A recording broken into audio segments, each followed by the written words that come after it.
Yan guys, maglalaro ka lang ng Temple Runner. Makaka-earn ka na ng dollars. Ito yung nagustuhan ko dito, legit po na na games na nagbabayad talaga. Kasi marami na pong proof na hindi pa man po ako nakakapag-withdraw kasi ang minimum po kasi na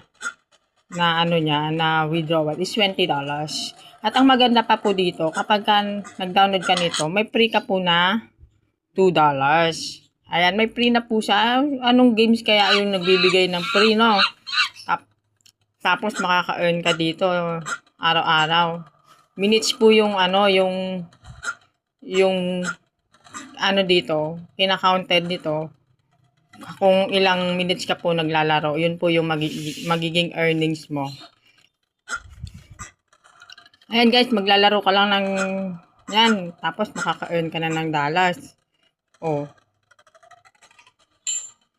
At ang maganda dito, marami ka pa pong mapipilian na games. Hindi lang po yung itong Temple Runner. Meron pong Candy Crush. Meron din pong mga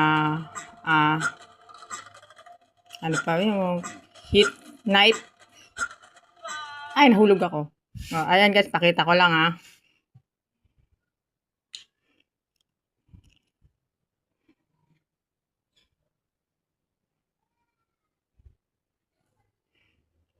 Ayan.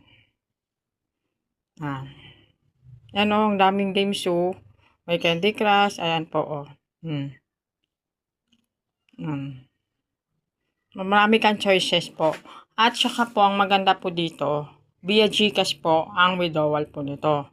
Ayan guys, pakita ko po sa inyo earnings ko. Ayan, meron akong free, ilang araw pa lang ako naglalaro. Meron akong free na $2. Tapos ito na po yung na-earn ko sa 4 days. 4 days pa lang po ako naglalaro nito. Tapos nakita ko rin po na legit po talaga na nagbabayad. And then pag na-reach ko po yung $20, i-share ko po dito yung kung paano mag-withdraw at kung talagang matatanggap ko. At ang minimum po na mawi-withdraw dito is $20 po. O yan, yung January 11 po ako start. Yan. Yan guys, tingnan natin dito sa withdrawal. Yan, kapag sa mga gusto pong mag-download po nitong Gamesly,